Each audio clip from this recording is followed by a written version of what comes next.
жаңы жыл тоскон insan Allah'tı sökkön menen barabay.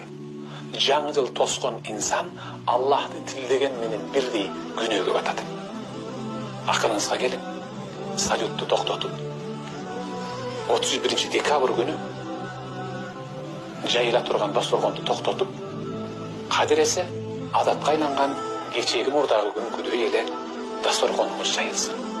Жаңы жыл бизге молчулукту, токчулукту алып келсин дебек эле, молчулукту, токчулукту Аллах берет, жаңы жыл бербейт эч качан. 365 күн түгөнүп атат. 365 күндү арак, зина, ушак, имиш, уурулук, адам өлтүрүү, бирөөнүн абирин жыртуу жана башка ушундай толгондокой балчык нерселерди 365 күн ушундай жасаган